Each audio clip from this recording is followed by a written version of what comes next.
እንዴት ወደ ጌታ መጣ? እዛ አካባቢ ወንጌልንስ እንዴት ሰማ?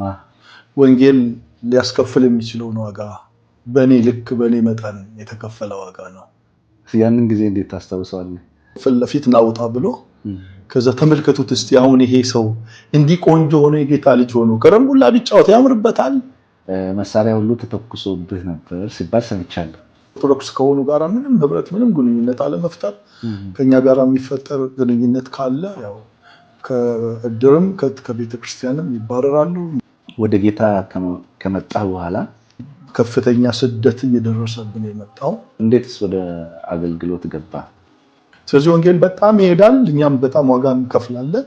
ቤተ ክርስቲያን አሁን ላይ የአገልጋይ እጦት ውስጥ እግዚአብሔር በመጥራትና በመለየት ውስጥ አይሳሳትም። ደግሞ ለየት አድርገህ የምታገለግለው ደግሞ አገልግሎት አለ ባለትዳሮች ላይ እና ከነፍስ አይበልጥ።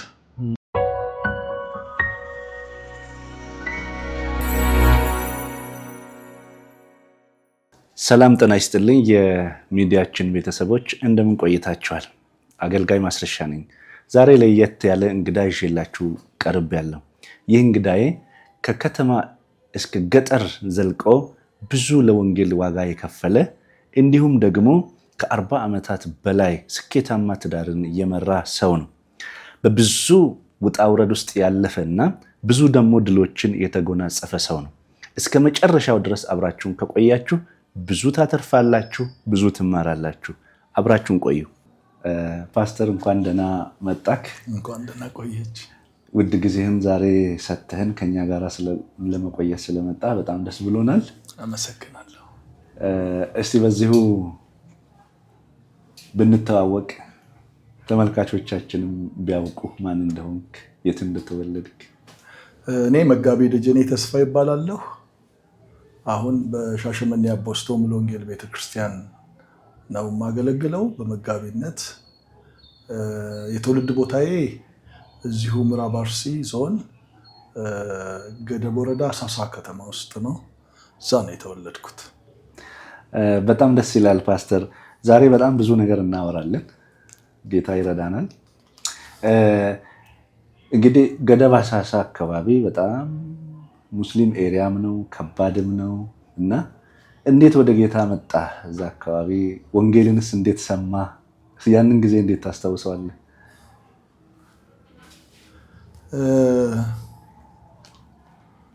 እኔ ወደ ጌታ የመጣሁት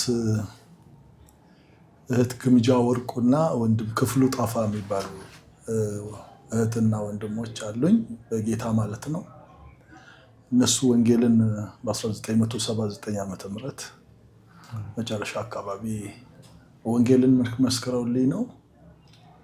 በዛን ሰዓት እኔም በጣም ወጣት ነበርኩኝና እንግዲህ እግዚአብሔር የጥሪ ሰዓት ነው መሰለኝ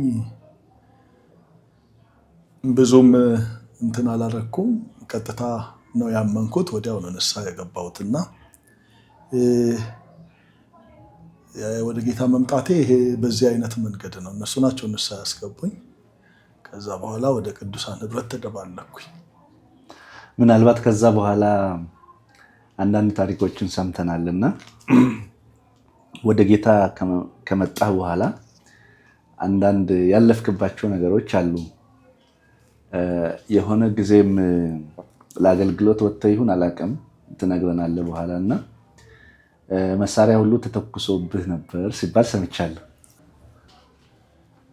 በእርግጥ የኔ በጣም የተለየ ነው የምለው ነገር የለም። ማለት ያው ወንጌል ሊያስከፍል የሚችለውን ዋጋ በኔ ልክ በኔ መጠን የተከፈለ ዋጋ ነው እና ከሁሉም በላይ የኔ የተለየ ነው የኔ እንዲሆነዋል የምለው ነገር ባይኖርም ግን ስለ ወንጌል የተከፈለ ዋጋ እንዳለ ነው እንትን የምለው የማውቀው። እንግዲህ እነሱ ወንጌል ከመሰከሩልኝ በኋላ በመንፈሳዊ ነገር አሳዳጊዎች ነበሩ፣ በእኔ ህይወት ድርሻ የነበራቸው እና በጣም በእኔ መንፈሳዊነት ውስጥ እኔን በማሳደግ ለእኔ በመጸለይ እኔን በማስተማር እኔን አቅጣጫ በማስያዝ ሼፕ በማድረግ መንፈሳዊ ዋጋ የከፈሉ ቅዱሳን አሉ። ኮንትሪቢዩሽኑ በጣም ማለት አስተዋጽኦ የብዙ ሰው ነው፣ ግን ታርጌት ያደረገ አለ።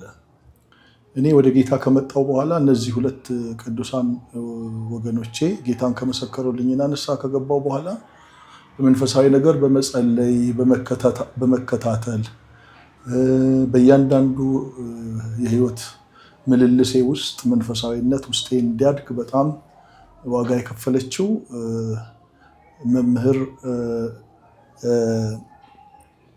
እመቤት ተፈራ ትባላለች። የጋሽ ግርማ ቱሉ ባለቤት ናት። እሷ አስተማሪ ናትና እኛ ከኔና ከኔ በኋላ ለመጡት ሁሉ ትልቅ ድርሻ ነው የነበራት።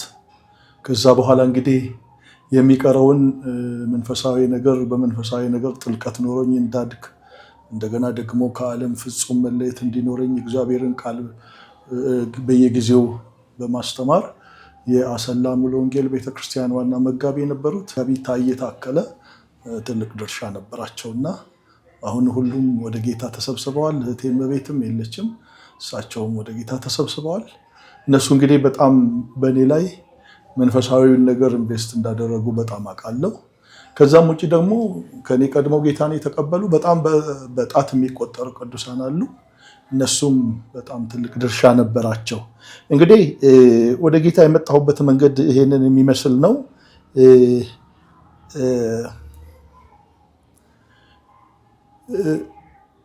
ታሪኩ ትንሽ ዘሎ ወደ መሃል ነው የሚገባው። ይሄ በመሳሪያ ጥቃት ለማድረግ የተነሱበት ጊዜ ትንሽ እንትን ይላል፣ ወደ መሃል ገባ ይላል። ወደ ስደቱ መምጣት ላይ ነው።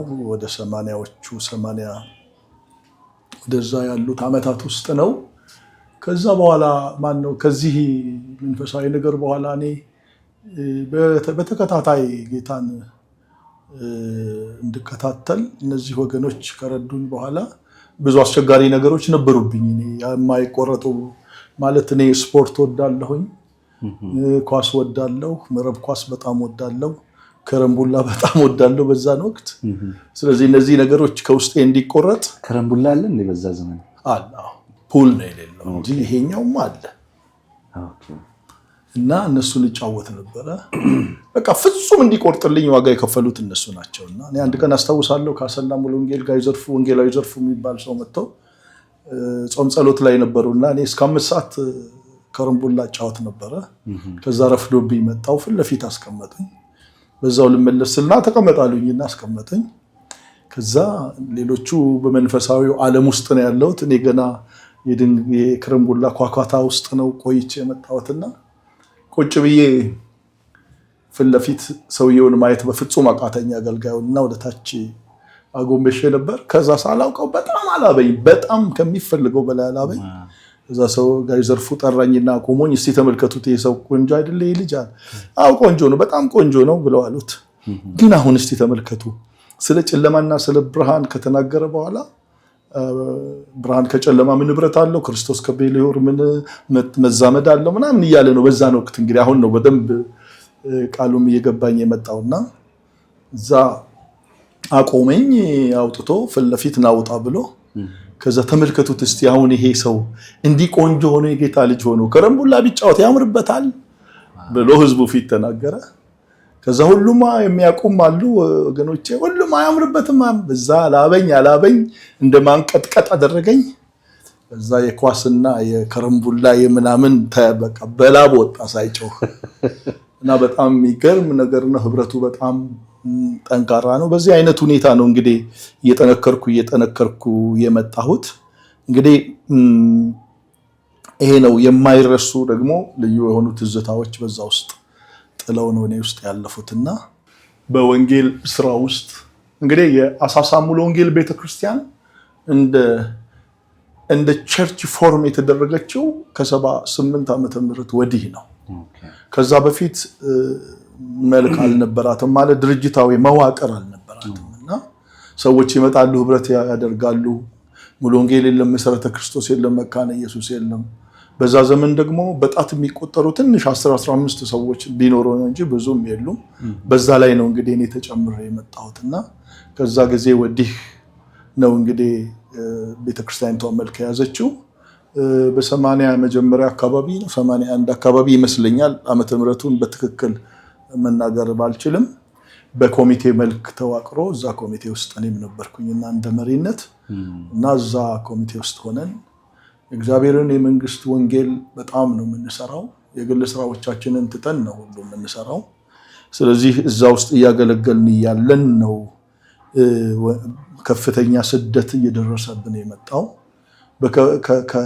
ከነበሩት ስደቶች ውስጥ አንድ በኔ ላይ ብቻ ሳይሆን በሁሉም አማኞች ላይ በጣም ከባድ የሚባሉ ነበሩ። አንደኛ ከቤተሰብ ተገልሎ መውጣት፣ ሁለተኛ ከየትኛውም የስጋ ዘመድ ከየትኛውም ጓደኛ በተለይ ኦርቶዶክስ ከሆኑ ጋራ ምንም ህብረት ምንም ግንኙነት አለመፍጠር፣ ከኛ ጋራ የሚፈጠር ግንኙነት ካለ ያው ከእድርም ከቤተክርስቲያንም ይባረራሉ፣ እንደመናፍቅ ነው የሚቆጠሩት። ስለዚህ በዚህ ውስጥ ቤት ኪራይ አለማግኘት፣ ወደ ወፍጮ ቤት አለመሄድ፣ ትራንስፖርት ተሳፍረ ከትራንስፖርት ውስጥ ማስወጣት፣ በአደባባይ ማንኛውንም የሰው ፍጡር ላይ የሌለ ከፈለገ ይመታሃል፣ ከፈለገ ይሰድብሃል። እንደዚህ አይነት ነገር ትልልቅ ቻሌንጆች ነበሩ። እንግዲህ በዚህ ውስጥ ነው ያለፍነው ሁላችንም። የአንድ የሁለት ሰው ብቻ አይደለም፣ በዚህ ውስጥ ነው ያለፍነው። እዚህ ውስጥ እያለን እንግዲህ ጌታም በከተማይቱ ውስጥ በጣም ሚራክል የሆኑ ስራዎችን እየሰራ መንፈስ ቅዱስ በኃይል በእኛ ውስጥ እያለፈ ምርኮ እየሰጠን ሰዎች እየዳኑ ወደ 80ዎቹ 83 84 85 ሲሆን ስደቱ እየጨመረ ሲሄድ የወንጌሉም ስራ እየጨመረ የሰዎችን መዳን እየጨመረ ሄደ። እንግዲህ ትግል ነው። በጣም ያው ትግሉ የነበረው ኦርቶዶክስ እምነት ተከታዮች ጋራ ነው። ይበልጥኑ ደግሞ ከራሳችን ቤተሰቦች ጋር አጎት፣ አክስት፣ አያት፣ ቅድመ አያት እንደዚህ የስጋ ዝምድና ካለንና ከጎረቤቶች ከሰፈር ጋራ ነው። ስለዚህ እንደዚህ አይነት በጣም ከፍተኛ ስደቶች ነበሩ። በገጠርም በከተማም ነበረ። እኛ ህብረት ሆነን በአሰላ ሙሉ ወንጌል ስር የአሳሳ ሙሉ ወንጌል ቤተክርስቲያን ህብረት ተብሎ ወንጌል እየሰራን የሚገርም ነገር በህብረት ደረጃ እያለን ከ10 በላይ ህብረቶች በገጠር ውስጥ ነበረ። ህብረት ሆነን ህብረት መስርተን ስለዚህ ወንጌል በጣም ይሄዳል። እኛም በጣም ዋጋ እንከፍላለን። በተለይ ስማቸው የሚጠቀሱ ብዙ ሰዎች ነበሩ። ስለዚህ የማይረሳ የሚባል በጣም የወንጌል አሻራ ያለባቸው በጣም ታላላቅ የሆኑ በመንፈሳዊ ነገር ትልቅ ተጽዕኖ ሊያመጡ የቻሉ ቅዱሳን አብረውን ነበሩ። እነዛን ምናልባት እንግዲህ ማንሳት ካለብኝ እነሱን ማንሳት እችላለሁኝ። እንግዲህ እኔን የመሰከሩልኝ ቅዱሳን ግምጃና ክፍሉ እንዳሉ ሆነው በዛን ወቅት ከኔ ጋር የነበሩ እነ መምሬ መንታ መምህር ነው፣ እሱም ብርሃኑ ጋርደው፣ ሰይፉ ሽፈራው፣ ተስፋዬ ጃርሶ፣ ህብረት ቦጋለ፣ ወንድም ፈይሳ፣ ወንድም ካሳይ አለሙ አሁን ዴራ ከተማ ውስጥ ያለ ወንድም ነው። እነ ባይሳ ሸኔ፣ ሌሎችም እነዚህ አሁን ስማቸውን በደንብ ማስታወስ ማልችላቸው ቅዱሳን በዛ ውስጥ በጣም ከፍተኛ የሆነ የወንጌል ተጋድሎ አድርገዋል። እንግዲህ ስደቱ፣ መከራው፣ ረሃቡ፣ ጥላቻው፣ መገለሉ፣ መሰደዱ የየዕለት ገጠመኞች የሚሆኑ እያየሉ ቢሄዱም የእግዚአብሔር መንፈስ ደግሞ በኃይል ከኛ ጋር ስለነበረ ሰዎች በብዛት ይድኑ ነበረ። ስለዚህ ከዚህ ጋር የተያያዘ ነው እንቅስቃሴው። እንግዲህ የስደቱም ብዛት በበዛ ቁጥር የሰዎች መዳንም ልክ እንደዛው ነው። ስደቱ ጋብ ሲል ሰዎች ወደ ጌታ የሚመጡበት ኦፕሽን አነስ እያለ ነው የሚሄደው እና ስደቱ በጣም አሁን ስማቸውን ከዚህም በኋላ ከ81 በኋላ በጣም ብዙ ፓስተሮች ብዙ አገልጋዮች አሁን የሆኑ ቅዱሳን አሉ። በጣም ጠንካራ የሆኑ በየሀገሩ የተበተኑ አሁንም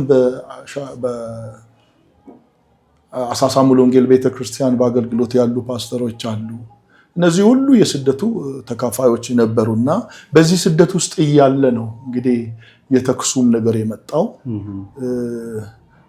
ነገሩ በጴንጤ መንጣሪ ኮሚቴ የሚባል አለ የተዋቀረ በዛኛው ጴንጤ መንጣሪ ኮሚቴ። አዎ ጴንጤ መንጣሪ ኮሚቴ ተብሎ በቤተክርስቲያን ህጋዊ ሆኖ የተቋቋመ ነው። የስም ዝርዝራቸውም አለ። አሁን ማንሳት አስፈላጊ አይደለም እና በዛ ውስጥ ያሉ የነሱ አንደኛው ቅንጅት ነበረ እና ቅንጅቶቻቸው እንግዲህ ከብዙ አንዱ ለምሳሌ ከዚህ በፊት የነበረው ነገር እኛ ጸሎት ላይ ያለን ትንሽ ነን፣ ኦልሞስት 20 ሰው አንሆንም በአንድ ቻፐል ውስጥ ተሰብስበን የምንጸልየውና ደወል ቤተክርስቲያን ላይ ተደውሎ በሙሉ ሰው ከተሰበሰበ በኋላ የቤተክርስቲያን መሪ የሆኑት ሰው ዘመቻ ልክ ክተት እንደሚታወጅ ሄደው ፈቃድ ሰጥተው እኛን እንዲያጠፉ ባለንበት ቤት አንዳንድ እንኳን ሰዎቹ አንዳንድ ምስማር እንጨት አይደርሰንም ብለው ለማጥፋት ነው ሆ ብለው የመጡትና እዛ የጸለይን እያለን መጡ። ውርጅብኝ ነው በእንትን ላይ በቤቱ ላይ በጣም ውርጅብኝ ነው፣ ድንጋይ ነው። ስለዚህ እዛ ውስጥ እንግዲህ ከመጥፋት በስተቀር ምንም እንትን የለም። ከዛ የተደናገጠን ወንድሞች ግማሹ ይጸልያል፣ ግማሹ ደግሞ ወጥቶ ያያል፣ ግማሹ ደግሞ አንዳንድ ደግሞ ከኛም አንዳንድ ቅዱሳን አሉ። እንደዚህ አይነት ትልቅ ዘመቻ ነበረ። ጌታ ነው እንግዲህ ጣልቃ ገብቶ ህዝቡን የሚያዳነው። ምን ለማዳን ምክንያት የነበረው ሄራሞ ሰብሮ የሚባል አንድ ወንድም ላናግራቸው እኔ ከሌላ ሀገር ስለመጣ ወጥቼ ላናገር አሉ። ከዛ ወጥቶ እያናገራቸው እያለ መቱት። እዛ የፊቱ ደም በደም ሆነ። ከነሱ ለማምለጥ በየሮጠ ሄዶ አምልጧቸው ወንድም ህብረት ቦጋለ የሚባል ጓደኛ አለ።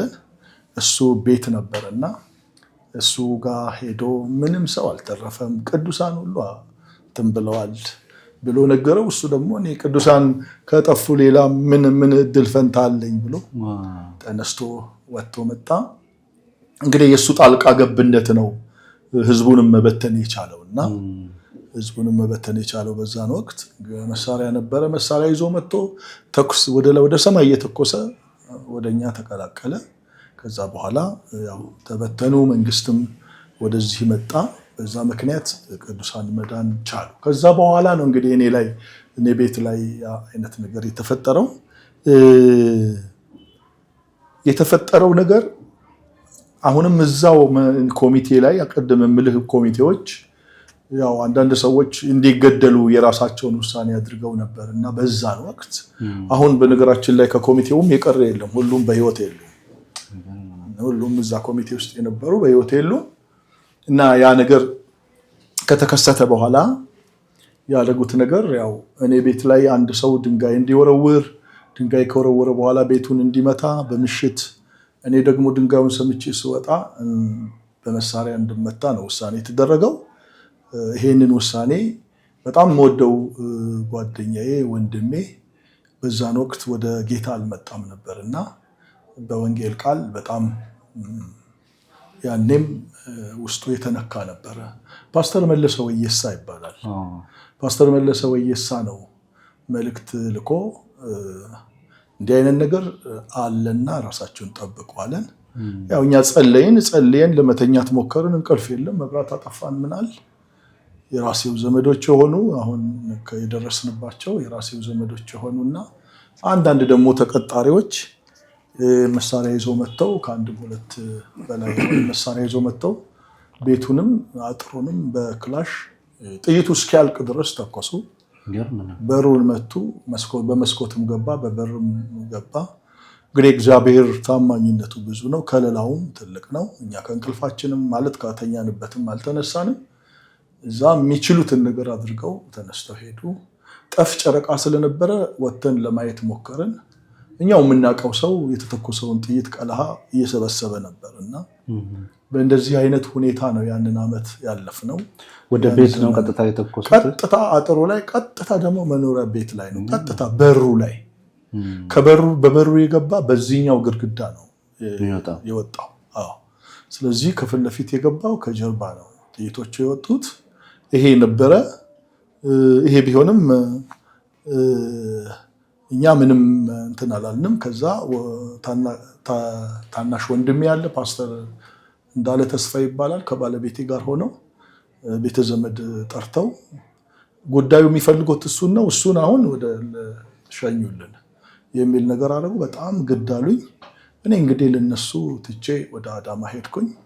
አዳማ 15 ቀን ተቀምጬ ነው ተመልሼ የመጣሁት። በፊት ናዝሬት የሚባለው አሁን አዳማ ከተማ ስመጣ ከሰማኋቸው ነገሮች ውስጥ አንደኛው ወደ 10 የሚጠጉ አሳዳጆችን ከሰው አሳስረው ነበር። የእጅ ጠብቆ አሳስጠብቀው ነበር። ከዛ እኔ ከመጣሁ በኋላ ወንጌል ቀጠለ። ስለዚህ የሱ አካሄድ እንደዚህ አይነት ነገር ነበረ። ከዛ በፊት የተደበደቡ ወገኖችም ነበሩ። በእርግጥ በትክክል መነሳት የሚገባው ስለሆነ በዱላ የተደበደቡ የታሰሩ እነ ህብረት ቦጋለ፣ እነ ግርማ ዳዲ፣ እነ ባህሩ ደንቦባ የሚባሉ ሌሎችም ወንድሞች አሉ። እነ ሄራሞ ሰብሮ እነዚህ በቃ ተደብድበው በዛ ላይ ደማቸው እየፈሰሰ ተመልሰው ወደ እስር ቤት የገቡ ነበሩ። ሌሎችም አሁን አምሶሪ ስማቸውን በትክክል በሙሉ ካልጠቀስኩኝ ይቅርታ አድርጉልኝ። ስለዚህ እንደዚህ አይነት የወንጌል ተጋድሎ የነበረበት ጊዜ ነው። እንግዲህ ወንጌል በዚህ አይነት ሁኔታ ዋጋ ቢያስከፍልም እግዚአብሔር ትልልቅ ምርኮችን ሰጥቶን ነበረ። እግዚአብሔር ይመስገን።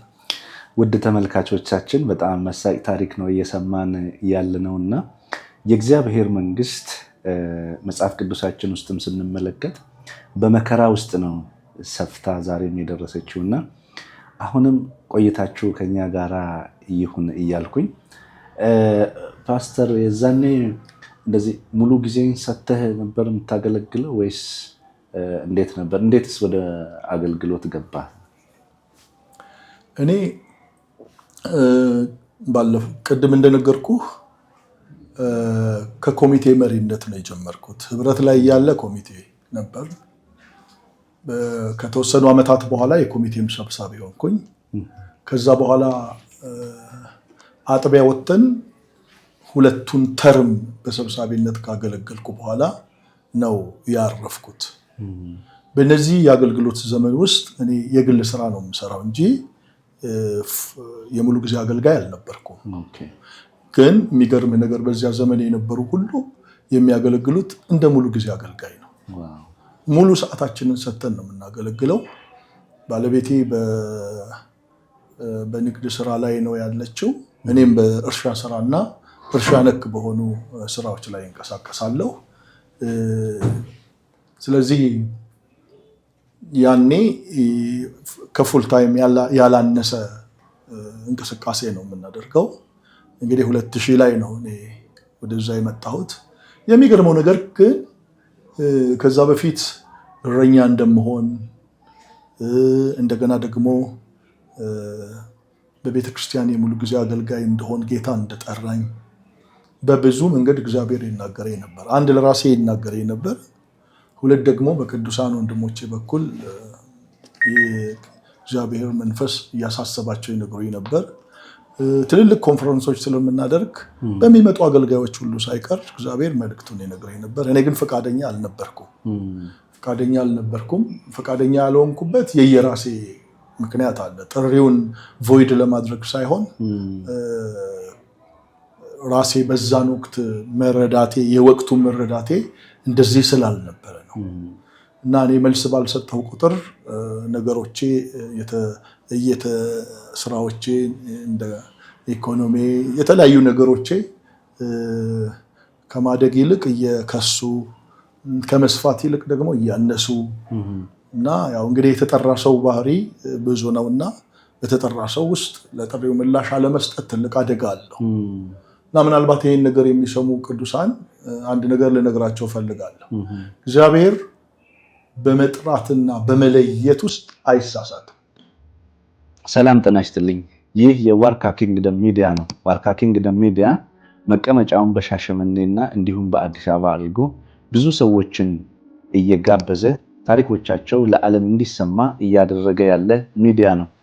ስለዚህ የኔም ታሪክ ቢነገር ብዙ ሰው ይባረክበታል፣ ደግሞም ብዙ ሰው ያተርፍበታል ብላችሁ ካሰባችሁ በዚህ ስልክ እየደወላችሁ እንድታናግሩ እግዚአብሔር ይባርካችሁ።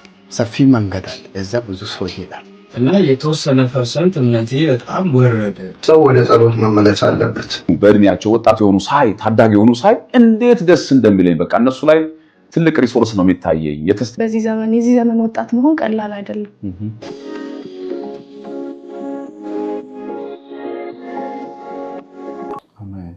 በሰው ህይወት ውስጥ በጣም የተረዳሁት ነገር አለ። እግዚአብሔር ሰዎችን ይጠራል፣ ከጠራቸው ውስጥ ደግሞ ይመርጣል። መጽሐፍ ቅዱስ ሲናገር የተጠሩ ብዙዎች ናቸው፣ የተመረጡ ግን ጥቂቶች ነው የሚለውና በመጠራትና በመመረጥ ውስጥ ያለው ልዩነት የእግዚአብሔር ትክክለኛ ውሳኔ ነው። ለመንግስቱ ስራ ሰዎችን የሚለይበት ነው። ሲጠራ በማስ ነው የሚጠራው። እንድንከተል ነው የሚጠራን፣ እንድናምነው ነው የሚጠራን። በዛ ጥሪ ውስጥ እሺ ብለን የምንቀበል ከሆነ እሺ ብትሉ ለኔም ብትታዘዙ ተብሎ እንደተጻፈው የእግዚአብሔር ልጅ የመሆን መብት ይሰጠናል። የእግዚአብሔር ልጅ የመሆን ስልጣን ይሰጠናል። መመረጥ ግን እንደዚህ ነው። መመረጥ ግን እንደመጠራት አይደለም። መመረጥ ኢሌክሽን ስፔሻል ነው። ስፔሻል በእግዚአብሔር ልብ ውስጥ ያለ ነው። የሚጠራው ለዓላማ ነው። ለዓላማ ይጠራል፣ ለስራ ይጠራል። ለመንግስቱ ስራ ይጠራል። ስለዚህ እነዚህ ዕውቀቶች እኔ አልነበሩኝም። ምናልባት ተጠርታችሁ የምታመቻምቹ ሰዎች ካላችሁ ባካችሁን ዘመናችሁን እንዲሁ አትጨርሱ። ለእግዚአብሔር መንግስት ምላሽ ስጡ። የሚያዋጣው ነገር ከእግዚአብሔር ሐሳብ ጋር ተስማምቶ መሄድ ነው። ውጤታማ እንሆናለን፣ ፍሬያማ እንሆናለን፣ ክብር እናገኛለን፣ ከፍታን እናገኛለን። በእግዚአብሔር የተወደድን ሰራተኞች ሆነን እግዚአብሔር ከኛ ጋር ይሆናል እና እኔ ይሄ ዕውቀት በዛ ስላልነበረኝ ፈቃደኛ አልነበርኩም። ልክ ነው ወደ ተርሴስ እንደሚኮበልል ተነስቼ ወደ መቂ ሄድኩኝ። እርሻ መኪና ይዣለሁኝ። ገንዘብ ትንሽ በአካውንቴ ውስጥ አለ። እኔ ሀገሬ አንድ ጊዜ ብቻ ነው በክረምት ማመርተው። እዛ ሄጄ 3 ጊዜ አመርታለሁ ብዬ ነው ሄድኩት። ሐሳቤ ሁሉ ከእግዚአብሔር መንግስት የራቀ ሐሳብ ነበር። እግዚአብሔር ልብ ውስጥ ያለው ሌላ ነው። እኔ ደግሞ የምፈልገው ሌላ ነው። እኔ ሀብት ነው የምፈልገው፣ እኔ ገንዘብ ነው የምፈልገው፣ እኔ ዕውቅና ነው የምፈልገው። እግዚአብሔር ደግሞ የሚፈልገው ይሄኛውን አልነበረም፣ እኔን ማሰማራት የፈለገው። ስለዚህ በጣም ብዙ ተጎዳሁ በዛ ውስጥ። ዕውቀቱም አልነበረኝም። መጨረሻ ላይ ወደ ጥሬ እንድመለስ በጣም ከፍተኛ አስተዋጽኦ ያደረገልኝ መጋቢ መለሰው ኢየሳ እየተከታተለ ይጸልይልኛል። ቤት ድረስ ይመጣል፣ ወደ ልጆቼ ይመጣል፣ ወደ ቤተሰቤ ይመጣል። ምበላውን ያያል፣ መሆነውን ያያል። በዚህ ውስጥ እኔ ምላሽ ባልሰጠው ጊዜ የመጀመሪያ አንጋፋ ልጃችን የነበረው ይስሐቅ ደጀኔ የተባለው ወደ ጌታ ሄደ እና በጣም ታዋቂ ተማሪ ነው። ጥሩ ነጥብ የሚያመጣ ነው። በጣም ዲስፕሊን የሆነ ልጅ ነው። አናውቅም እንግዲህ እግዚአብሔር በነገር ሁሉ አዋቂ ነው እና ከዛ በኋላ መንፈሳዊ ገዛ ያደረጉልኝ ሌሎች ወገኖችም አሉ። በነገራችን ላይ እነሱንም ሁሉ ማመስገን እፈልጋለሁ። በመቄ ያሉ ቅዱሳንን ሁሉ አመሰግናለሁ። እንደገና ደግሞ ካሳሳም እየተመላለሱ የሚጠይቁኝ የሚጸልዩልኝ ነበሩ። ከመሌም ጋራ ሌሎች ባለቤቱም ሌሎችም ነበሩ። እግዚአብሔር ይባርካቸው። በጣም አመሰግናለሁ። ከዛ ውስጥ እንግዲህ ወደ ጥሬ እንድመለስ ያደረጉ እነሱ ናቸው። ወንድሜ ብርሃኑ ጋረደውን በፍጹም አልረሳውም። እሱም ከፍተኛ ድርሻ ነበረው። ከሱ ጋራም ያሉ ጓደኞቹ የትና የትቦጋልና ሌሎች እንደዚሁ አግዘውኛል ወደ ጥሬ እንድመለስ። እነ ጌታቸው አለማየሁ በጣም የማመሰግናቸው መንፈሳዊ አባቶች ናቸው። ስለዚህ ነጋሽ ግርማም ሌሎችም በዚህ ጉዳይ ላይ ከፍተኛ የሆነ ድርሻ ነበራቸው ወደ ጥሬ እንድመለስና ምናልባት አላውቅም ስሞችን ካልጠራው ይቅርታ አድርጉልኝ። ብዙ ናችሁ። እግዚአብሔር ይባርካችሁ። ስለዚህ በዚህ መንገድ ነው ወደ ጥሬ የመጣሁት። በእርግጥ ስመለስ ወዲያውኑ ቸርች አልተቀበለችኝም። በቆይታ ላይ ትንሽ ጊዜ አሳለፍኩ። ከዛ በኋላ አመለከትኩኝ። ካመለከትኩ በኋላ የእይታ ጊዜ ማንኛውም ሰው እንደሚታይ የእይታ ጊዜ ቆይታ ነበረኝ። የእይታ ጊዜን ጨርሼ በመጋቢነት 2001 ጀምሮ አገለግል ነበረ።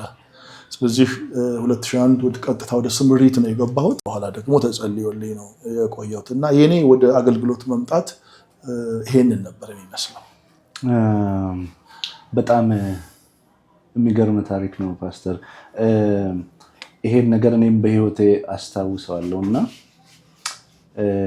መንታ መንገድ ላይ ቆሜ በነበርኩ ጊዜ እግዚአብሔር እንዴት አድርጎ ወደ አገልግሎት እንደመለሰኝ ያንን ጊዜ እንዳስታውስ አደረገኝና አሁንም ትንሽ ጠንካራ መልእክት እንድታስተላልፍልኝ ፈልጋለሁ።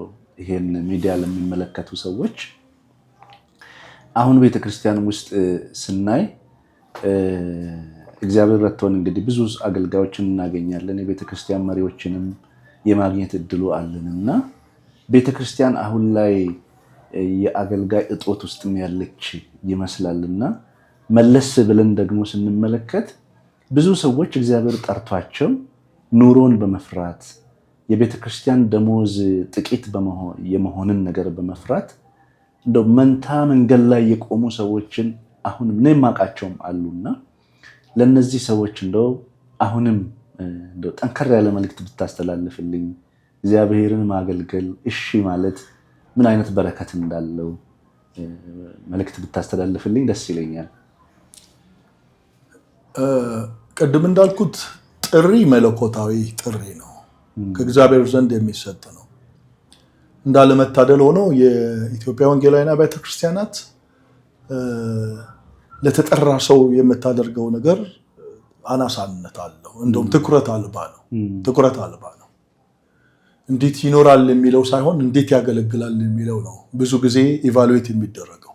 እንዴት እያገለገልክ ነው የሚለው ነገር ትኩረት አለበት። ኢቫሉዌሽንም አለው። እንደገና ተጨባጭ የሆነ አገልግሎት እንዲያገለግልም ይፈልጋል። ስለዚህ አገልጋዩ እንደምንም ይኖር ግን ያገልግል የሚፈልገው ይሄ ነው። ይሄ ደግሞ ስኬታማ የሆነ አገልግሎትን ለመስጠት ብዙ የሚያስቸግሩ ነገሮች አሉ። አሁን የለየለት ነው።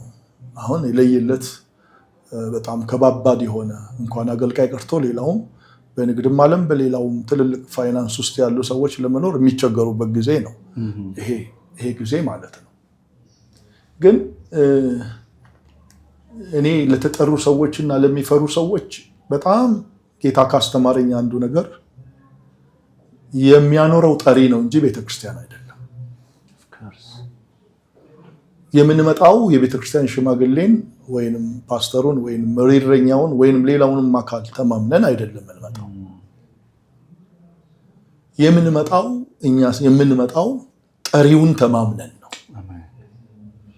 እንድንሻገር በታንኳ ላይ እንድንሄድ ባህሩን አልፈን እንድንሄድ የጠራን እሱ የታመነ ነው እና ጌታ ኢየሱስ ክርስቶስ በታንኳይቷ ውስጥ ሆነው በተኛ ጊዜ ማዕበል ተነስቶባቸው ታንኳይቷ ልትሰጥም ወደ ላይ ወደ ታች ስትል ጌታ በመርከቡ ላይ መተኛት ነበረበትና ተኝቷል።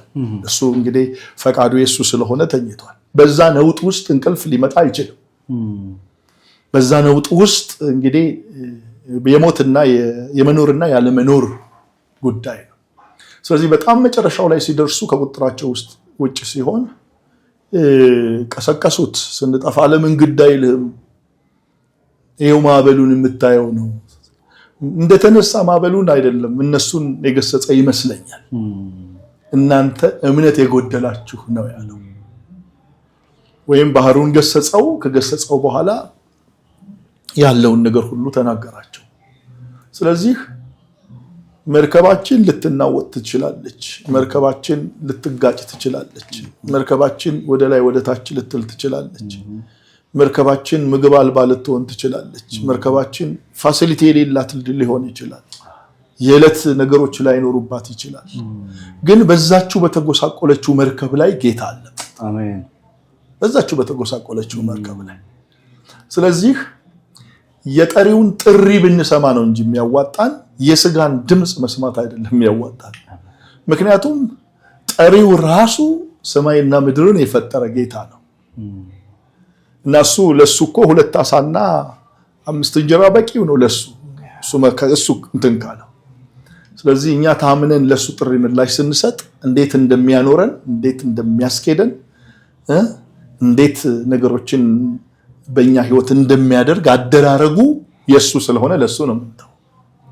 ደሞም ካመንበት ልመና አንወጣም። ደሞም ካመንበት ለምን አልሰጠህንም ለምን አላበላህንም አንልም። ምክንያቱም ሪስፖንሲቢሊቲው የሱ ነው፣ የጠሪው ነው፣ ኃላፊነቱ የሱ ነው፣ የጠሪው ነው። እና ወገኖቼን ማለት የምፈልገው ነገር ግዴላችሁም ለመለኮታዊው ጥሪ ምላሽ ስጡ። ምላሽ የሰጣችሁት ጌታ ደግሞ ለእናንተ ጥያቄ መልስ አለው። ያስፈራ? አዎ ያስፈራል። ደግሞ መብል ከነፍስ አይበልጥም። መብል ከእግዚአብሔር ጥሪ አይበልጥም። ምንም ብንለብስ የሚለብሰው የእግዚአብሔር መንፈስ ሳይሆን ስጋችን ነው። ስለዚህ ሁሉን ውብ አድርጎ የሰራው ተመልከቱ አይዘሩም አያጭዱም ወደ ጎተራ አይከቱም ያለው ጌታ እሱ ለአበቦች ውብ ነገር ካደረገ ለኛ ደግሞ እንዴት እንደዛ መጽሐፉ እንደዛ መልስ አለው መጽሐፉ ለሁሉ ግን ምንድነው በእምነት መቀበል በእምነት ምላሽ መስጠት እኔ በዚህ ተጎድቻለሁ ምላሽ በመስጠት የሚታየውን የሚጨበጠውን ዓለም ነው የፈለኩት አሁን መጨረሻ ላይ ነው ብዙ ነገሮች እየገባኝ የመጣው እኔ አሁን ቸግሮኛል ብዙ ነገሮች ማለት አልችልም በነገራችን ላይ በዚህ ኢንተርቪው ውስጥ በጣም ማመሰግነው የአቦስቶ ሙሉ ወንጌል ቤተክርስቲያን አገልጋዮችን መሪዎችን ቅዱሳንን ሁሉ አመሰግናለሁ በተለይ እኔ ወደ አገልግሎት እንድመጣ እኔ በእኔ ውስጥ ያለውን መለኮታዊ ጥሪ ረፍት እንዳይኖረው እንደ ተራሰው እንዳልቆጠር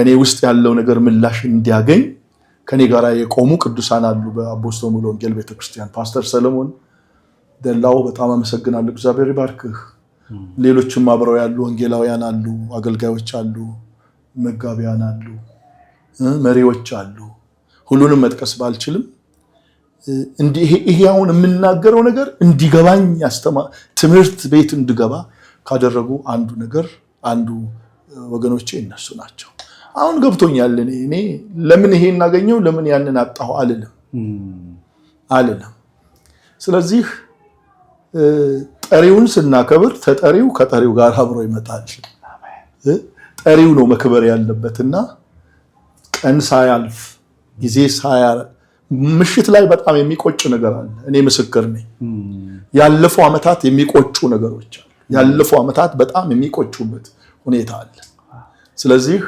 መልስ ለጥሪያችን መልስ መስጠት ጊዜ ሳያልፍ ሳይመሽ በጣም ተገቢ ነው ላለውና አትፍሩ ጌታ ከእናንተ ጋር አለው ጠሪው የታመነ ነው ውድ ተመልካቾቻችን በጣም ድንቅ ጊዜ እያሳለፍን ነው ይሄ መልእክት ለብዙ ሰዎች እንዲደርስ አብራችሁን ጌታን እንድታገለግሉ ቤታችንን ሰብስክራይብ በማድረግና ለሌሎች ይሄን መልእክት እያዳረሳችሁ ከኛ ጋር እንድትሆኑ አሁንም የአክብሮት ግብዣችንን እናቀርብላችኋለን እግዚአብሔር ይባርካችሁ እንቀጥላለን አሁንም ፓስተር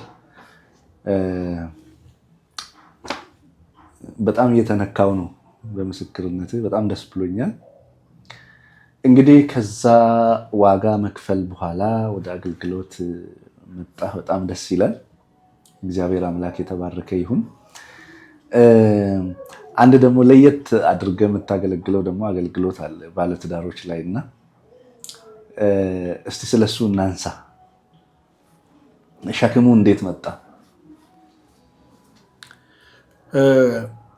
አገር ቤትም እያለሁ በጋብቻ ዙሪያ በጣም ጥሪ እንደማለት በጋብቻ ላይ ሸክም እንዳለው ሰው ሳይሆን እንደ መጋቢ አገልግሎቱን አገለግላለሁ ይበልጥኑ ደግሞ ወደ አቦስቶ ሙሉ ወንጌል ቤተክርስቲያን ከመጣው በኋላ ውስጤ የነበረ ነገር ነው ውስጤ በጣም የቆየ ነገር ነው እና አቦስቶ ሙሉ ወንጌል ቤተክርስቲያን በጋብቻና ቤተሰብ አገልግሎት ላይ ስትመድበኝ በቃ የተፈጠርኩለትን እና ከአገልግሎቴ አንዱ የሆነውን ነገር እንዳገኘው በመቁጠር በጣም ደስታ ነው የተሰማኝ ዋው ስለዚህ አቦስቶ ሙሉ ወንጌል ቤተክርስቲያን ለዚህ አገልግሎት በዚህ አገልግሎት ውስጥ አሁን ላለኝ ነገር መሆን ትልቁ ድርሻ አንበሳው ድርሻ የሷ ነው የአቦስቶ ሙሉ ወንጌል ቤተክርስቲያን ነው እና መሪረኛና መሪዎችን በሙሉ አገልጋዮችን በዚህ አመሰግናለሁ እንግዲህ መነሻ ጠንስሱ ይሄ ነው ከዛ በኋላ ነው ብዙ ተደጋጋሚ ትምህርቶች ብዙ መጽሐፍት እንደገና ደግሞ በዚህ ጋር ብቻ ዙሪያ ከሚያገለግሉ ቅዱሳን ጋራ በስልክ በአካል በተለያየ ማቴሪያል መለዋወጥ እና በዚህ መልክ አገልግሎት ውስጥ በደንብ ጠልቄ እንድገባ የሆነው ይሄ ነው እንግዲህ ይሄ ደግሞ በጣም ጥቂት አመታት ናቸው በጣም እንደሚያቅም ሰው አይደለም ግን እንደዚሁ እንደተላከ ሰው ብዙዎችን እንደሚያስተምር ሳይሆን እንደ ደቀ መዝሙር እንደተማሪ እዛ ውስጥ በመሆኔ በጣም ደስታ ይሰማኛል በጣም ደስ ይላል። እዚህ ላይ ትንሽ እንቆያለን ፓስተርዬ። ቅርብ ጊዜ አንድ ፕሮግራም ነበረን አብረንና እዛ ላይ የባለትዳሮች ቀን ነበረና እዛም ላይ አንዳንድ ሀሳቦችን ሰጥተህናል።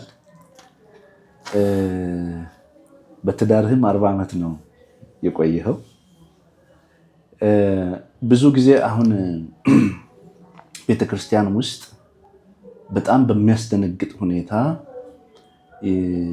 የትዳር ፍቺ እየበዛ ነው ያለውና እስቲ ከልምድህም ደግሞም ምንድነው ምክንያቱ ብለህ ታስባለህ? እነዚህንስ እንዴት ነው ሰዎች ማለፍ አለባቸው ብለህ ምን ታስተላልፋለህ? እንግዲህ ትክክል ነው። ሁለት አቅጣጫዎችን የግድ ማየት አለብን። ሰዎች ከመጋባታቸው በፊት ትዳር ከመመስረታቸው በፊት በትዳር ላይ ያላቸው ዕውቀት ውስጣቸው ነበረ ወይ? ስለ ክርስቲያኖች ስለምናወራ በባህላዊ መንገድ ነው ወይንም በፊት ጋብቻ ትምህርትም ሳንማር ነው የምንጋባው? ለምሳሌ እኔ አሁን ከባለቤቴ ጋር ስገናኝ በጌታም አልነበርኩም። 78 ዓመተ ምህረት ነው የተገናኘ ነው። እኔም በጣም ወጣት ነኝ፣ በጣም ትንሽ ነኝ በእድሜ። ስለ ጋብቻ ምንነት አላውቅም። በቃ ወደድኳት፣ ወደደችኝ፣ ተያይዘን ወደ ቤት ገባን። በአመት ሳይሞላ እንግዲህ አመት ሳይሞላ በጥቂት ወራቶች ውስጥ ጌታን ተቀበልን። ከዛ በኋላ ስለ መንፈሳዊ ህይወት እንጂ ስለ ትዳር የሚሰጠን ትምህርትም አልነበረም። የሚመጣም መሰረታዊ ነገር የለም። ብዙዎች በዚህ መንገድ ከመጡ ብዙዎች በዚህ እኛ በመጣንበት መንገድ ከመጡ በጋብቻ ውስጥ ያለ የግንኙነት ሁኔታ በጋብቻ ውስጥ ልንኖር የሚገባውን አንዱ የጋብቻ ትምህርት ምንነት ስለማይገነዘቡ ስለማያውቁ ግጭቶችን ሁሉ የግጭት አፈታት ዘዴን ተጠቅመው አይደለም የሚፈቱት። አለመግባባቶችን ኮሚኒኬሽንስ ከሌላቸው አለመግባባቶችን ሁሉ ወይ በሱ ኃይል ወይ በሆነ ሽማግሌ በኩል ነው። ግን ጋብቻ የሚገርም ነገር ተቋም ነው። ጋብቻ ተቋም ነው። ጋብቻ መለኮታዊ ተቋምም ነው፣ ማህበራዊ ተቋምም ነው። እግዚአብሔር በጋብቻችን ውስጥ ዓላማ አለው። ስለዚህ ማንም ሰው ሳይማርም ይምጣ ተምሮም ይጋባ እነዚህ ዓላማዎች በሰው ቤት ውስጥ ከህይወቱ ጋር ተጣብቀው መኖር አለባቸው። የጋብቻን ምንነት ማወቅ አለበት። እንዴት ሆኖ ማህበራዊ ተቋም ሊሆን ይችላል? እንዴት ሆኖ መለኮታዊ ተቋም ሊሆን ይችላል? እንደገና ደግሞ ጋብቻን የሰራው እግዚአብሔር ራሱ በጋብቻ ውስጥ ምንድነው ዓላማው? በአዳም የተጀመረ ሰው ብቻውን ይሆን ዘንድ መልካም አይደለም፣ የሚመቸውን ረዳት እንፍጠርለት የሚል ነው። በእርግጥ ረዳትነት ብቻ ነው ባይብሊካል ባክግራውንዱ በጋብቻ ውስጥ የእግዚአብሔር ዓላማ ሐሳብ። ስለዚህ የብዙ ጋብቻዎች ፍቺ፣ የብዙ ጋብቻዎች መናቆር፣ ወደ ፍርድ ቤት መሄድ፣ ብዙ አስታራቂዎች መግባት ዋናው ምክንያቱ ሰዎች ወይም ተጋቢዎች የእግዚአብሔርን ዓላማ በጋብቻ ውስጥ አለማወቅ ይመስለኛል። ምንድነው በእኔ ትዳር ውስጥ እግዚአብሔር ዓላማው የሚል አለማወቅ ይመስለኛል። በአጠቃላይ ግን ስንመለከት ጤናማ ጋብቻ መሰረታቸው ምንድነው ብለን ካላየን በስተቀር የግድ ወደ ጤናማ ጋብቻ በዝም ብለን በዘልምድ እንመጣለን ብለን መምጣት አንችልም። ስለዚህ የጤናማ ጋብቻ መስፈርቶችና እግዚአብሔር በትዳራችን ውስጥ ያለውን ዓላማ ካላወቅን ግጭቶች ይመጣሉ። የግጭት አፈታት ዘይቤያችን ደግሞ መንፈሳዊ አይደለም፣ ወይም አንዳንዴም ሄዶ ባህላዊ አፈታት ይሆናል፣ ሽምግልና ይሆናል። ችግሮች አይፈቱም። ግራና ቀኝ ያሉት ነገሮች በይቅርታ አይታለፉም። ውሳኔ ነው የሚሰጥባቸው፣ ተመልሶ ወደ ፍቺ ይመጣሉ። አንደኛው ይሄ ነው። በትዳራችን ውስጥ የጋብቻን ዓላማ የእግዚአብሔርን ሐሳብ አለመረዳትና አለማወቅ ለዛ ለተፈጠረው ዓላማ ስለማንኖር ወደ ሌላ ጽናፍ ተነጥለን እንወጣለን። አንደኛው ትልቁ ነገር ይሄ ነው። ሁለተኛውን ነገር ስንመለከት የመንፈሳዊ ህይወት ጉድለት ነው። መንፈሳዊ ህይወት ጉድለት ነው። ምንም ይሁን ምንም መቼም ኤፌሶን 5ን የማያነብ የለም። በክርስቶስና በቤተ ክርስቲያን መካከል ያለው ህብረት፣ በባልና በሚስት መካከል ደግሞ ያለው ህብረት የማያነብ የለም። ስለዚህ እነዚህም አንድ አደጋዎች ናቸው እና የጤናማ ጋብቻ መሰረቶች የሆኑት ምን እንደሆኑ በጣም ማወቅ አስፈላጊ ነው። ምናልባት ትንሽ ነጥብ ከሆነ ልጠቅስ እችላለሁ። የመጀመሪያው ቅድም ነካ እንዳደረኩት የጤናማ ጋብቻ መሰረቶች የሚባሉት አንዱ መንፈሳዊነት ነው። ከጋብቻ በፊትም ይሁን ከጋብቻ በኋላ ቀዳሚ መሆን የሚገባውን ነገር አለማወቅ። ሁለተኛው ፍቅር ነው። በመካከላቸው ያለው ፍቅር መደብዘዝ ነው። እንግዲህ ፍቅር የሁሉ ነገር ማሰሪያ ነው። ምክንያቱም ፍቅር የሌለው ማንን አያውቅም ነው የሚለው፣ እግዚአብሔርን አያውቅም ነው የሚለው። ፍቅር ካለ ሰው እግዚአብሔርን ያውቃል በፍቅር። ደግሞ አጠገቤ ያለችውን አካሌን ካልወደድኩኝ በአይኔ የማላየውን እግዚአብሔር መውደድ አልችልም። ፍቅር የሴክሹዋል ኢንተርኮርስ ውጤት አይደለም። ፍቅር የመስጠትና የመቀበል ውጤት አይደለም። ፍቅር አንዱ ለአንዱ የመሰጠት፣ አንዱ በአንዱ ልብ ውስጥ የመግባት፣ ከሱ ጋራ እስከ መጨረሻ ድረስ ለመኖር መወሰን መቁረጥ ነው። ፍቅር ይሄ ነው። ይሄ ትልቅ መጽሐፍ ቅዱስ ላይ ትልቅ ምሳሌነት ያለው የዮናታንና የዳዊት ግንኙነት ነው። ምንድነው የሚለው? የሁለቱ ግንኙነት ዳዊትን እንደ ነፍሱ ስለወደደው ይላል። እንደ ነፍሱ ስለወደደው፣ በቃ እንደ ነፍሱ ስለወደደው ከአባቱ ይልቅ፣ ከአባቱ ዙፋን ይልቅ፣ ከአባቱ ጋሻ ጃግሬ ይልቅ፣ ከአባቱ ከንግስናው ከምኑም በላይ ዳዊትን ያስበልጠው ነበር። ጋብቻ መሰረቱ አንደኛው ሌላኛው ፍቅር ነው። ፍቅር ይሄ ደግሞ ከሰው የሚመነጭ አይደለም። የመለኮታዊ ባህሪ ተካፋይ ስንሆን አጋፔ የሆነውን ፍቅር ነው ከፍሎ የሰጠን። ስለዚህ ፍቅር ውስጥ ማለፍ፣ በእውነተኛ ፍቅር መዋደድ፣ ስለ ፍቅር ራስን አሳልፎ መስጠት አንደኛው መሰረት ነው፣ የጋብቻ መሰረት ነው። ሌላው መሰረት መከባበር፣ መቀባበል፣ ባልና ሚስት እርስ በርሳቸው በግንኙነታቸው ሁሉ ትክክለኛው መከባበር፣ መሰጣጣት፣ መናናቅ አይደለም። ብዙዎች አልጋ ላይ ስለተኙ፣ ብዙዎች አንዱን ገበናውን ስላወቁ፣ አካሉን ስላወቁ፣ ብዙዎች አለ የመናናቅ እንደዚህ ስለማላቀውም ይባባላል። ይሄ የእግዚአብሔር ሐሳብ አይደለም። መከባበር እሱ አይደለም።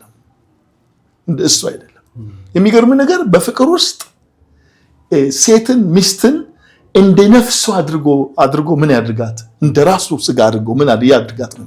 ይውደዳት ነው። እሷን ደግሞ ምንድን ነው የተባለችው? ማክበር፣ መገዛት።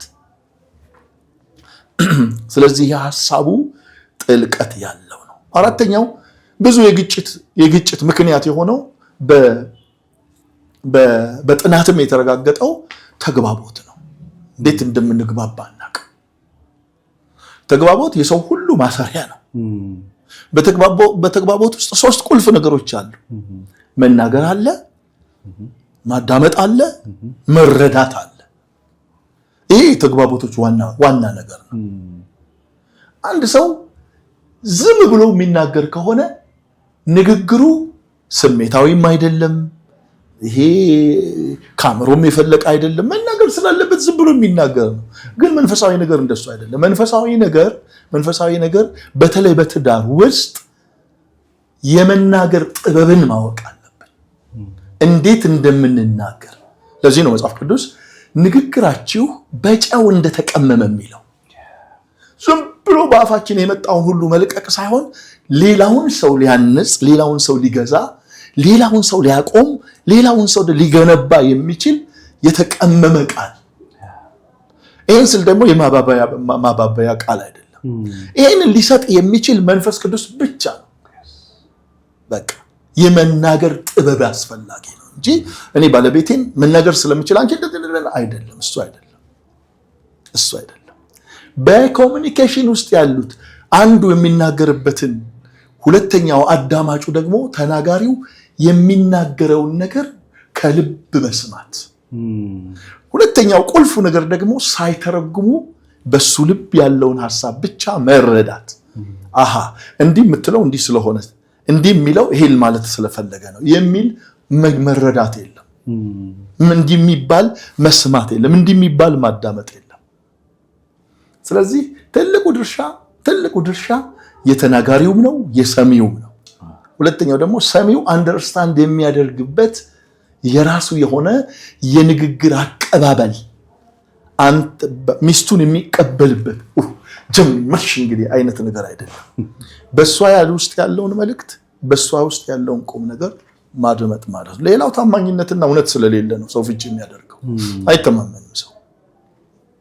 አካሉም ሆነ አያምናትም። በቃ የት ነበርሽ፣ እንዴት ሆነው፣ ከዛስ ምናምን ልክ አቃቢ ሕግና የሕግ አስፈጻሚ አካል የሆነ ነገር እንደሚነጋገሩ አይነት ነው እንጂ እንደ አካል አያወራትም፣ እንደ አካል አይቀበላትም። ስለዚህ በዛ በታማኝነት ውስጥ ደግሞ በንግግራችን ውስጥ እውነተኛ የሆነን ነገር ብቻ መነጋገር የምንችልበት ነገር ዝቅተኛ ነው። እነዚህ ቢኖሩ በፍጹም መፋታት አንችልም። ሌላው ይቅርታ ነው። ይቅርታ አንሰጣጥ። ከባህላችንም የይቅርታ አሰጣጥ እንትናችን በጣም የደከመ ነው እና ይቅርታ መጽሐፍ ቅዱሳዊ እኮ ትእዛዝ ነው። ቆላስይስ መጽሐፍ ላይ 3:13 ላይ ምንድን ነው የሚለው? ቆላስይስ 3:13 ላይ እርስ በርሳችሁ ይቅር ተባባሉ ይላል። ይቅር ተባባሉ በምንም ነገር ውስጥ ብንሆን። እንደውም ሌላ ቦታ ደግሞ ጌታ ራሱ እንዳለ የሰማዩ አባታችሁ ይቅር እንዳላችሁ እንዲሁ ይቅር በሉ ነው የሚለው። በትዳር ውስጥ ፍቺው አንደኛው መልክ ያገኘው ይቅርታ ባለመሰጣጣት።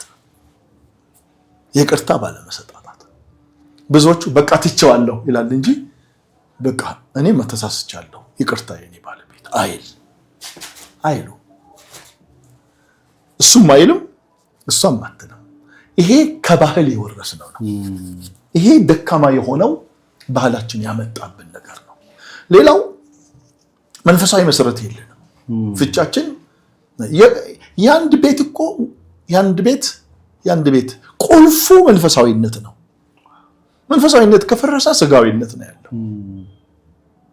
ለመንፈሳዊነት ደግሞ የባለትዳሮች መንፈሳዊ ነገር እኔም ቤት በተከታታይ ጠንክሮ ማድረግ ካቃተን ነገር የቤት ውስጥ ቤተክርስቲያን ናት። የቤት ውስጥ ቤተክርስቲያን፣ ቤት ውስጥ ያለ አምልኮ፣ ቤት ውስጥ ያለ መልጃ፣ ቤት ውስጥ ያለ ጸሎት፣ ቤት ውስጥ ያለ ቃል፣ ቤት ውስጥ ያለ ዝማሬ ይፈልገዋል። ቤታችን ውስጥ ያለች ትንሿን ቤተክርስቲያን አንደኛ ቆሮንቶስ ምዕራፍ 16 ቁጥር 19 ላይ ስትመለከት ስለ ትንሿ ቤተክርስቲያን ነው የሚናገረው። አቂላና ጵርስቅላ በቤታቸው ካለች ቤተክርስቲያን ጋራ በጌታ ሰላምታ ያቀርቡላቸዋል። ስለ አቂላና ጵርስቅላ ስታስብ እነዚህ ሁለት ሰዎች ከሌሎች የሐዋርያው ጳውሎስ ወዳጆች ጋር የሚታወቁት የቤት ውስጥ ጸሎት ነው። ታስታውሳለህ? ጴጥሮስ በታሰረበት ጊዜ ቤት ውስጥ ጸሎት ሲደረግ ነው እስር የተፈታው። በፍጹም ቸርች ውስጥ ሄደን በ2 ሰዓት አምልኮ የአንዱን ሳምንት መንፈሳዊ ነገር አጠቃለን ልንመጣ አንችልም። ያሉብንን ችግር ፍቻ አግኝተን ልንመጣ አንችልም። እግዚአብሔር ይናገረናል። የተናገረንን ቤታችን ነው የነገርከኝ ነገር ትክክል ነው ብለን ለተናገረን ነገር ምላሽ የምንሰጠው ለተናገረን ነገር ምናመሰግነው። ስለዚህ መንፈሳዊነት ጉድለት በጣም አለብን። ቤት ውስጥ ያለችው ትንሿ ቤተክርስቲያን ሁሉም ሰው አፍርሶ ነው የሚመጣው ወይም ቆልፏት ነው የሚመጣው ሌላ ጊዜ ሊከፍታት ከሚጸልይበት የማይጸልይበት ጊዜ ይበልጣል። ገባህ? ስለዚህ እነዚህ መሰረቶች አልተጣሉልንም የሉንም። ስለዚህ ፍቺ ቢመጣ ምንም አይደንቀንም። ተመልካቾቻችን በጣም ድንቅ ጊዜ እያሳለፍን ነው። አሁንም ቆይታችሁ ከኛ ጋር ይሁን። በጣም ፈርሰዋል ብለን ከምናስባቸው ትዳሮች በላይ አደጋ ላይ ያሉ ትዳሮች ይበልጣሉ ብዬ አስባለሁ። የኔ ምልከታ ነውና ብዙ ጊዜ አገልጋዮች የቤተክርስቲያን አገልጋዮች አሉና ቅድም እንዳልከው ይሄ የቤት ቤተክርስቲያን እንደው ቢቆለፍበትም ጥሩ ነው፣ ተስፋ አለው፣ በኋላ ይከፈታል። እንደውም ፈርሷል ብዬ ነው ማስበው ነው።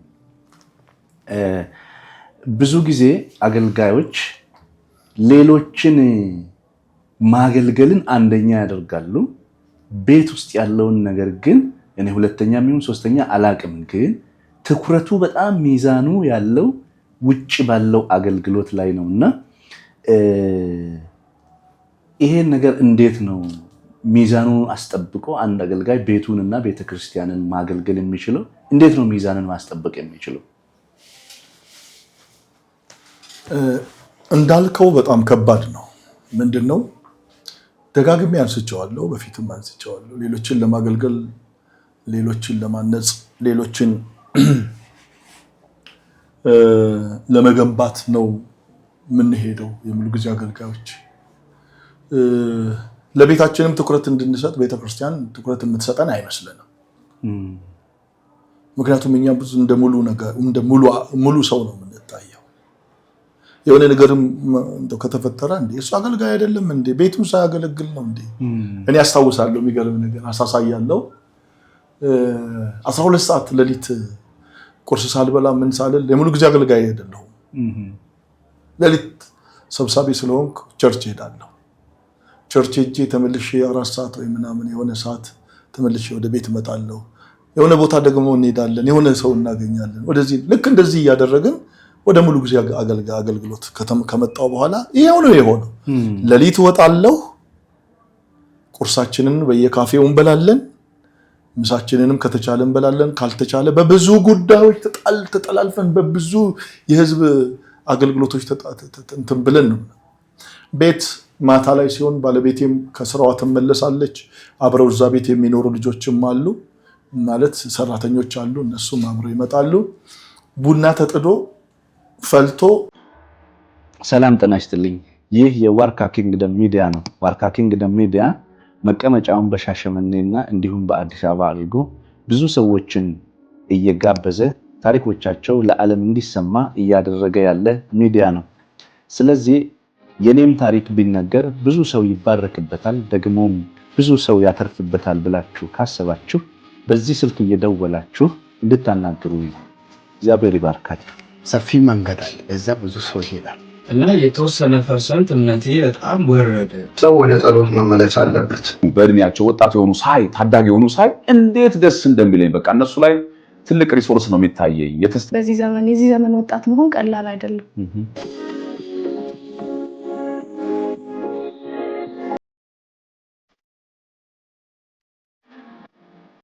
ይጠብቀኛል።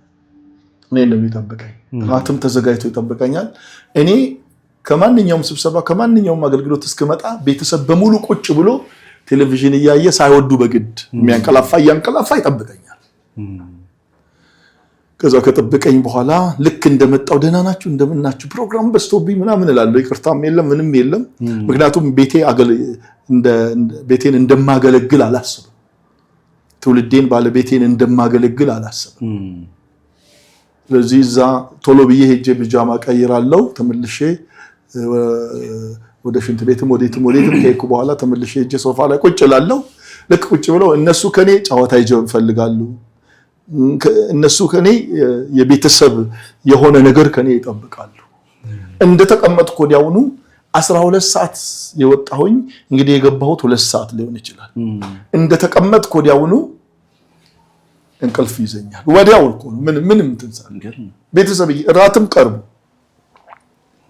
ከዛ ባለቤቴ ተናዳ ያው እውነት ለመሆኑ እሷ ራሷ ስለምትሰማው ነው ምን ባለቤቴ ተናዳ ተነሱ ሂዱ ግባና ተኛ እባክህ ብላ ራቷን ሳትበላ ቡናው ሳይጠጣ ተነስተው ይሄዳሉ እኔ ብቻ ነኝ የቀረው ተነስቼ ግብቼ ተኛለሁ ሞርኒንግ በሚቀጥለውም ቀን ተግባር ይሄ ነው ለሊት ወደ ቸርች ሄዳለሁ ወይ ማለዳ ጸሎት ይኖራል ወይ ስብሰባ ይኖራል ወይ ምን ህይወታችን እንደዚህ ነው ገባህ አሁንም ያለው አገልግሎት ብዙዎቹ ሸክሞች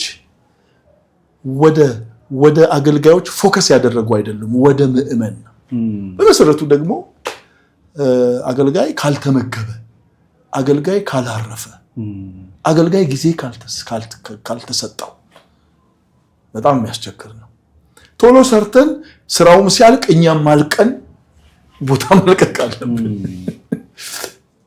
እና የአገልጋይ ህይወት መታሰብ አለበት አንተ ቅድም እንዳነሳኸው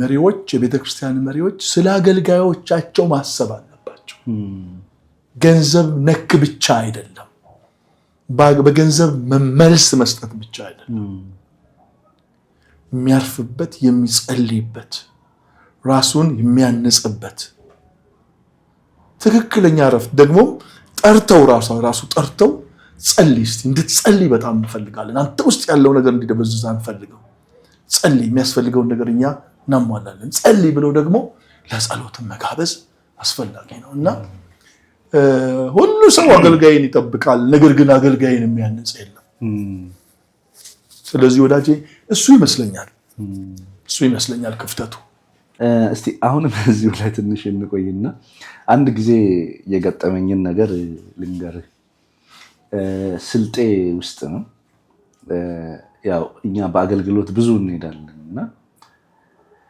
በሄድንበት በጣም የምናበረታታው ሰው መጽሐፍ ቅዱስን ከጣልበት አንስቶ የቤት ቤተክርስቲያን ቅድም እንዳልከው የቤት ቤተክርስቲያን መጽሐፍ ቅዱስ ጥናት እንዲኖር በጣም እናበረታታለን ደግሞ እንጠይቃለን አለ ወይ ብለን አንድ አገልጋይ ያለኝን አረሳ መጋቢ ነው እንዲህ አለ በሰውም በእግዚአብሔርም ፊት ዛሬ ንስሐ ገባለሁ አለ ለምን ብለን ስንለው እኔ እንደ አባይ ሌሎችን ማጠጣት እንጂ የተነሳሁበትን የሚያገለግል አይደለሁም የለም አለ ጸሎት የለም ቤተሰቤን መጽሐፍ ቅዱስ ጥናት አላስጠናም በቃ ንስሐ ገባ እና ከዛሬ ጀምሮ አገልግሎቴን ከዚህ ጀምራለሁ ይላል በጣም ትልቅ ትኩረት አይሰጠው ብዙ ጊዜ ከቤተሰቦቻችን ጋር ቅድም አንተ እንዳልከው ቁጭ ብሎ ምግብ መብላት መጫወት በጣም ትልቅ ቫልዩ ነው እሱ ነገርና ያ ነገር እየታጣ ነውና እስቲ የተጣለባቸው አደራ እና የተጣለባቸው ኃላፊነት ትልቅ ነው ያንን ነገር የተጣለባቸው አደራና የተሰጣቸው ነገር ያ ትልቅ ነገር እንዴት አድርገው ማስኬድ እንደሚገባቸው ቅድመ ዝግጅት ይፈልጋል አፍርሰው ነው የሚሄዱት ወይም ነገሮችን ፕሮግራም ዳርገው ነው የሚሄዱት አንዴ መቼም ሁሉን ነገር የመጣንበትን መንገድ አንዴ ፐርፌክት ማድረግ አንችልም ወዲያው አንችልም አገልጋዩ ያለው ነገር እንዳባይ ያለው ነገር የሁላችንም የቤታችን ገበና ነው ልጆቻችንም ሚስቶቻችንም የሚመሰክሩት ነው የኔ የተለየ ነው የሚል ሰው ካለ እግዚአብሔር ይባርከው በጣም ጥሩ ነው ማለት ነው በጣም ጥሩ ህይወት ኖሯል even if አንዳንዴ እኮ ከመድከማችን የተነሳ የግል ጸሎታችንንም ሳንጸልይ ተኝተን ሌሊት እንነሳለን ስለዚህ ብዙ ከተሰጠው ብዙ ስለሚጠበቅበት ያንን ለመወጣት ነው የምንሄደው እግዚአብሔር ግን ስለ ቤታችንም ስለ ልጆቻችንም ይጠይቃል ለምንድነው ልጆቻችን መንፈሳዊ ነገርን በጣም የማይወዱት በጣም የማይወዱት ለምንድነው ለመንፈሳዊ ነገር በጣም የማይሰጡት ብዙ የሆኑ ዘርፈ ብዙ ነገሮች ሊኖሩ ይችላሉ ምናልባት ሁለት ነገሮች ብቻ ላንሳ። የመጀመሪያው እንደው ወደ ጋብቻ ለመግባት እየተንደረደሩ ላሉ ወጣቶች መልእክት እንድታስተላልፍልን እንፈልጋለን። ቅድም አንኳር ሀሳቦችን አንስተሃል። በጣም ትልቅ ትምህርት አንስተሃልና እስቲ የመጨረሻ ለነዚህ ሰዎች ደግሞ እንደ ወደ ትዳር ሳይገቡ ምን ማወቅ አለባቸው? ቅድም ከተናገርካቸው በተጨማሪ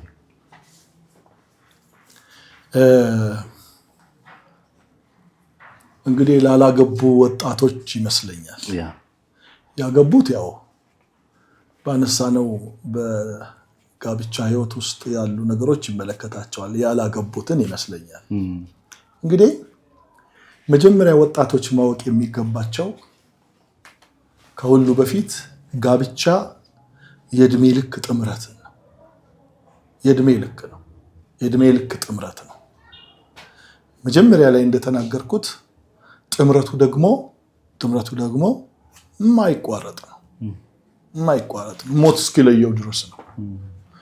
እንግዲህ ጋብቻ መግቢያ በር እንጂ መውጫ የለው። ዝም ብሎ ትገባበታለህ፣ ግን ልውጣ ስትል የምትወጣበት አይደለም። ለአንድ ትዳር የተሰጠ አንድ ሰው ብቻ ነው። አንድ ወንድ፣ አንድ ሴት። ምንም አማራጭ የለውም። ምንም ወዲያ ወዲህ የምንልበት የለም። ባይስማማኝ ሞክሬ ተዋለሁ የሚባል ነገር የለውም። ሙከራም የለውም።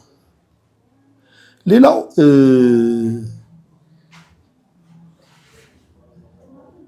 ኪዳንም ነው። ሲጀመር በቃል ኪዳን ነው የሚጀምረው። የሚኖረውም ኑሮ ሁሉ በኪዳን ነው። አለ ኪዳን በፍጹም ሊሆን አይችልም። በጣም ማሰብ ያለብን ደግሞም ዋናው ፒለር የትዳር መጀመሪያ ዋና ፒለር ዋናው ምሰሶ ቅድስና ነው። ክርስቲያናዊ ጋብቻ ከሌሎች ጋብቻዎች የሚለያቸው ዋና ምክንያት እነዚህ አሁን ያልኩ፣ አንደኛ የእድሜ ልክ ጥምረት ነው። ሁለተኛው መለኮታዊና ማህበራዊ ተቋም ነው። መጀመሪያ እንዳልነው ተቋምነቱ ራሱ ሲመሰረት እንጂ በአባቶች የተመሰረተ አይደለም። ወይ ለልጄ ተብሎ የሚሰጥ አይነት ነገር አይደለም። ወይ ይሄ ሳይት ላይ የሚባል ወንድ ነው የአይን ፍቅር በመተያየት በቃ ባገባት በጣም ጥሩ ነው ብለን በዛ የምንመሰረትበት አይደለም። ሲጀመርም ከእግዚአብሔር ነው፣ ሲደመደምም ከእግዚአብሔር ነው። በነገራችን ላይ ጋብቻ እኮ እንደ ወጣ ካልኩ ይቅርታ ጠይቃለሁ። ጋብቻ እኮ ወዲያው እንደተጋባን ሰርቲፊኬት የሚያሸልም አይደለም። ለምንድን ነው መጀመሪያ እንደተጋባን ሰርቲፊኬት ቤተክርስቲያን የምትሰጠው? ሰርቲፊኬት የሚሰጠው እኮ ሮጦ ለጨረሰ ነው። መደምደሚያው ላይ ለደረሰ ነው። በቃ አደንቅሃለሁ፣ አንተ በጣም ጀግና ነህ ተብሎ ነው የሚሸለም። ገባ? እኛ ግን ቀድመን ነው ሰርቲፊኬት የምንሰጠው። ለምንድን ነው ቀድመን ሰርቲፊኬት የምንሰጠው? በእኔ ሐሳብ እንደተጨመቀው እንኳን ወደዚህ ታላቅ ቻሌንጅ በሰላም መጣ ነው እያልን ያለው። ገባ? ቻሌንጅ ነው፣ ትልቅ ፈተና ነው። ዌልካም ብለን ነው የምንሰጠው። ሁለተኛ ደግሞ አሰር ናቸው። አንደኛ በኪዳን ራሳቸው ተሳስረው የለም። ሁለተኛ ማረጋገጫ ሰጠናቸውና ወደ ፋይቲንጉ መንፈሳዊ የሆነ ሰው የሚያሸንፍበት፣ ስጋዊ የሆነ ሰው ደግሞ የሚሸነፍበት ወደ ፋይቲንጉ ዓለም እንኳን በሰላም ገባህ ብለን ነው የምንሸልመው። ስለዚህ ዝግጅት ይጠይቃል። ቅድመ ዝግጅት ይጠይቃል። አካላዊ ዝግጅት ይጠይቃል። ቁሳዊ ዝግጅት ይጠይቃል። መንፈሳዊ ዝግጅት ይጠይቃል። ዝም ብለህ ዘለህ አትገባበት። ገባህ? አካላዊ ዝግጅት አንተ መድረስ አለብህ ለጋብቻ። የጋብቻ እድሜ ያለው ማግባት በሚገባው እድሜ ላይ መሆን አለበት። ማቹርድ መሆን አለበት። ኃላፊነትን ሊሸከም የሚችል መሆን አለበት። ማስተዳደር የሚችል መሆን አለበት። ገባህ? ደግሞም የተማረ ያወቀ መሆን አለበት እንዴት እንደሚያስተዳድር። ስለዚህ መንፈሳዊውንም ስትመለከተው በመንፈሳዊው ዓለም ራሱን ያዘጋጀ ኢኮኖሚካል ዝም ብሎ አይደለም ቋሚ ገቢ ያለው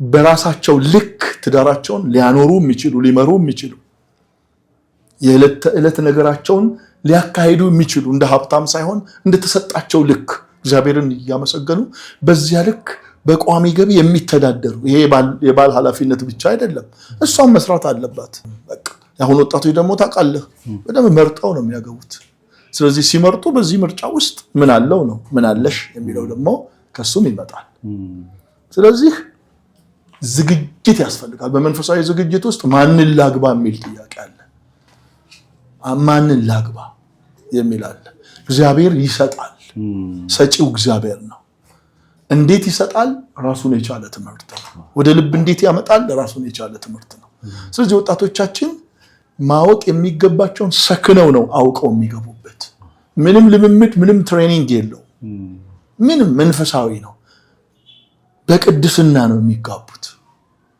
መፈታተሽ የሚባል በክርስቲያናዊ ጋብቻ ውስጥ የለም የሆነ ላይፍ አብረን አሳልፈናል ስለዚህ ውለታው አለብኝ የሚባል ነገር የለም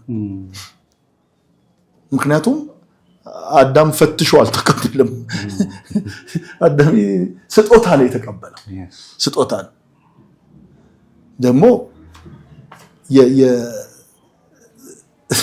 የስጋ ድንግልና ብቻ አይደለም መንፈሳዊውም ነገር በጣም ስለዚህ መለኮታዊው የእግዚአብሔር ዕቅድ በእነሱ ህይወት የሚፈጸምበትን ቅድመ ዝግጅት ዕውቀት ማድረግ አለባቸው ከጅማሬ እስከ ፍጻሜ እግዚአብሔር በእነሱ ጋብቻ ውስጥ በእነሱ ልጆች ውስጥ በእነሱ ትውልድ ውስጥ ዓላማ እንዳለው የእግዚአብሔር ሰራዊት እንደሚያፈሩ ከጉልበታቸው እንደሚያወጡ በደንብ አድርጎ መረዳት መቻል አለበት ያልተነካካ በቅድስና የጸና